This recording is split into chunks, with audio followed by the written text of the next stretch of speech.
To celebrate our new house, my husband Greg decided to invite 10 of his coworkers for a barbecue. I spent the whole day running around getting the dishes and meat ready. One of his female colleagues suggested, "Why don't you sit down, Ellen?" But there was Greg sitting back all high and mighty. "It's fine, let her handle it. We can just chill here and eat." I ended up grilling meat after meat and preparing drinks without a moment to sit. At the height of the party, Greg called me over. "Hey, we're running out of meat and drinks. What are you doing?" I thought I had prepared enough, but indeed, we were running low on both. "I'm so sorry," I apologized. "Just hurry up and go buy some more. Move it," he barked. Although some of his colleagues tried to intervene, Greg wouldn't listen. "It's fine. If I don't discipline my clueless wife, who will? Hurry up and go on a run for us," he insisted. That was the last straw for me. I had put up with Greg's domineering ways, but being treated like this in front of his colleagues was the last straw. "Understood.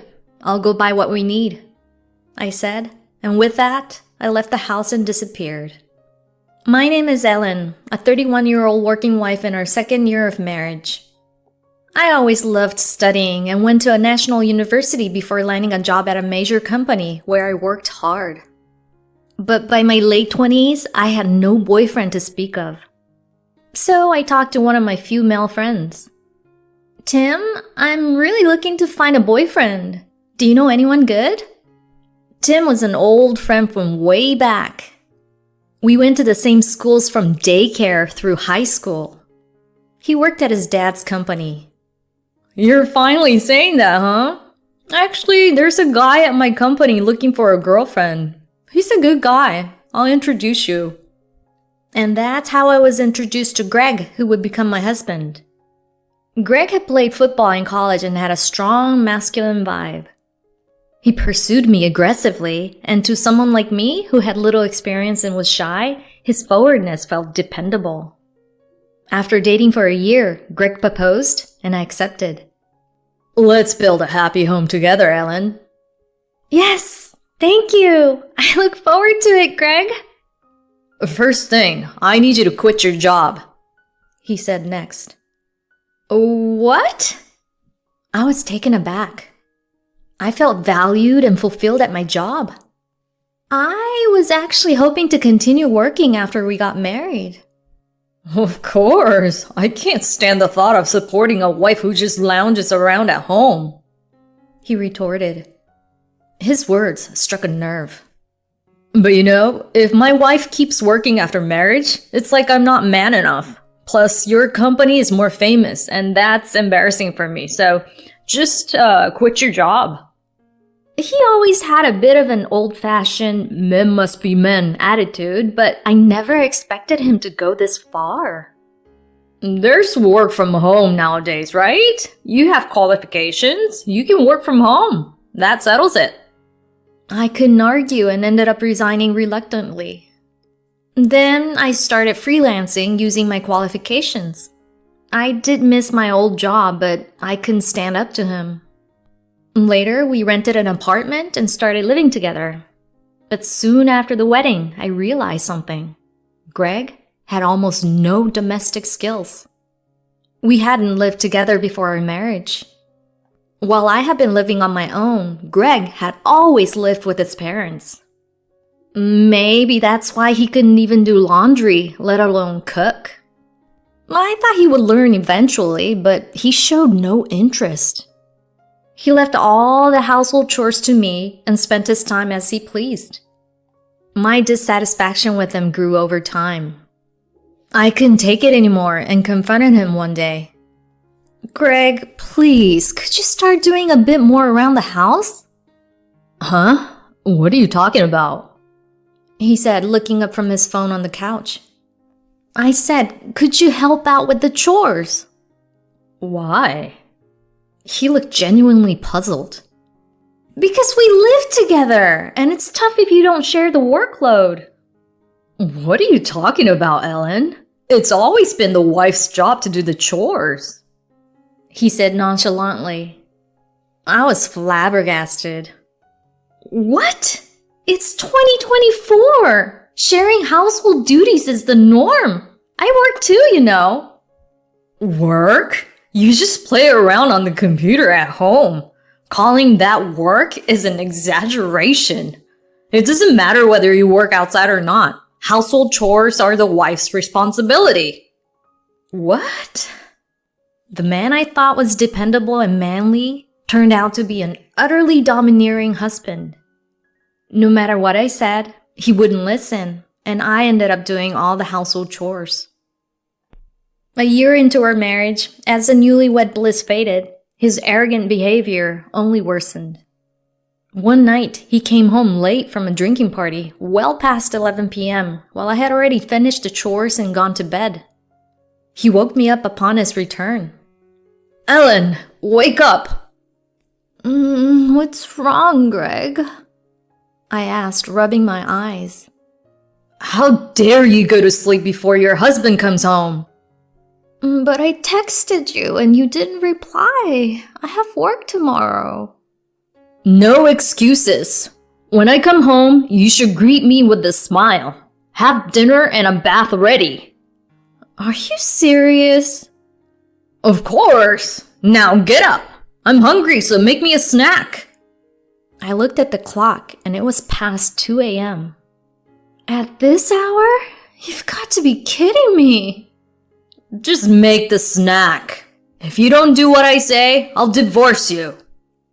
Shocked by the mention of divorce, I got up and made mac and cheese as he ordered. Greg waited with his arms crossed, then ate with satisfaction. "After this, I'm taking a bath, so get the towel and pajamas ready." Okay. It felt like I was nothing more than a servant. Despite the hardship, I tried my best to fulfill his wishes. Around that time, my work had gotten busier. I finally had steady clients and was busy meeting deadlines. The pressure was unrelenting, both at work and with the household chores, not to mention Greg's tyrannical behavior. Before I knew it, I was suffering from chronic stomach pain. There were no peaceful outings or conversations as a couple anymore. I had even started thinking it was better when he didn't come home, as he only acted superior. Then Greg said something. "We've been married for nearly 2 years now. I think it's time we got a house." Our house? I had always dreamed of having our own home, but the truth was, our marriage was stressful. I was unsure if buying a house in our current state was a good idea. "Well, I guess I better start talking to an architect soon." "Oh, I was thinking," I began, but he cut me off with a sneer. "Your opinion doesn't matter. It's gonna be my house." "But..." "You just need to keep quiet and follow along," he added, leaving me speechless. And just like that, he started making plans to have the house built on his own. 3 months later, he gleefully told me, "I've decided what kind of house we're getting. I've even signed for the land. It's gonna be a 2-story house with a big yard, and I've decided to add a home theater and a study for myself in the basement." "Oh, really? But isn't that gonna be expensive?" I asked. "You'll just pay the mortgage. Oh, it'll be $2,300 a month," he informed me. "How much?" I was shocked. Although I was making as much from working at home as I did when I was working in an office, $2,300 a month was still a significant expense. "I'll take out the mortgage in my name since having it in yours or as a joint loan wouldn't look good, but you'll pay it from your earnings. Transfer a fixed amount to my account every month," he demanded. I can't do that," I protested. "Don't talk back. The payments start in 2 months. Despite my objections, our house was built. When it was completed, I found out not only was the layout impractical, but I didn't even have a room of my own. It was hardly surprising since my input had been ignored. I couldn't even voice my complaints. On moving day, Greg said, "The house is finally finished. I'm hosting a housewarming party with my coworkers this weekend. You are? I wasn't aware of that, I replied. I just told you. We're having a barbecue in the yard, so get the equipment and food ready. Don't embarrass me. He threatened, leaving me no choice but to agree. I rushed to prepare, buying all the necessary equipment and ordering meat and drinks, all at my own expense. Greg didn't contribute a single cent. When the weekend arrived, Greg's coworkers came by the dozen, congratulating us on the new house. Hi, Ellen! Congratulations on the beautiful house! Where's Tim? I wondered aloud, looking for my childhood friend who had introduced me to Greg. He'll come later. Now get the drinks ready, Greg ordered. Right. I forced a smile and served our guests. Hey, shouldn't you be starting the grill? Oh, right. Could you help? I asked. Why should I? You do it. Can't you see I'm busy? He snapped, even in front of his coworkers. Luckily, one of them offered to help me with the grill. Why don't you sit down a little, Ellen? One of the female coworkers suggested, but Greg was lounging arrogantly. Nah, let her handle it. We can relax and eat, he said. I ended up grilling meat after meat and preparing drinks without a moment to sit. As the party reached its peak, Greg summoned me. Hey, we're running out of meat and drinks. What are you doing? I thought I had prepared enough, but indeed, we were running low. I'm sorry, I apologized. Just go buy some more and hurry up, he ordered. His colleagues tried to intervene, but he wouldn't listen. It's fine. If I don't discipline my clueless wife, who will? Hurry up and go on a run for us, he insisted. That was the last straw for me. I couldn't stand being treated like this by my domineering husband, especially in front of his coworkers. Well, if that's how you want to play this. Understood. I'll go get what we need, I said, grabbing my bag and leaving the house. I ended up sitting by a distant river, far from the supermarket, just sitting there blankly. About 30 minutes later, my phone rang. It was Greg, but I continued to ignore it. Even after my phone died, I stayed by the riverbank. Hours later, as it got dark, someone ran up to me. I knew I'd find you here. Oh, Tim. It was Tim, my childhood friend, out of breath from looking for me. You always come to this river when you're upset, he said. You know me too well, I replied. He sat down beside me. How did the barbecue go? I asked, and he chuckled a bit. By the time I got there, Greg was furious that you hadn't come back. Everyone was pretty taken aback by how angry he was. I helped clean up and left quickly, he explained. I see. I heard about what's been going on from his coworkers. He's been an ass to you, Ellen, he sympathized. I cried and told him everything that had happened. He listened quietly. So, what are you gonna do now? I've already decided, I replied. Tim then drove me back to my parents' house. The next day, Greg showed up at my parents', demanding, Come out, Ellen! What do you think you're doing? Tim had told me to let him know if Greg came, so I quickly texted him. But to avoid causing a scene at the front door, I went outside. Seeing me, Greg became even more enraged.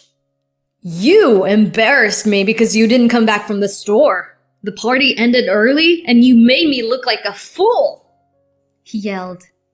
Oh, shut the F up already! I found myself yelling back. Caught off guard by my shout, he looked momentarily puzzled. But his confusion quickly turned to trembling anger. How dare you tell me to shut up? You clearly haven't been disciplined enough. We're going home now, and I'll lecture you there. He tried to grab my arm and pull me away. As I resisted, a voice called out from behind us. "Stop it, Greg!" It was Tim. Tim? Greg hesitated for a moment, taken aback by the appearance of his colleague, who was next in line to be company president. "This is between me and her. Stay out of it," Greg insisted. "Just stop with the rough stuff. I've known her since she was small, and I'm gonna be part of this conversation," Tim intervened.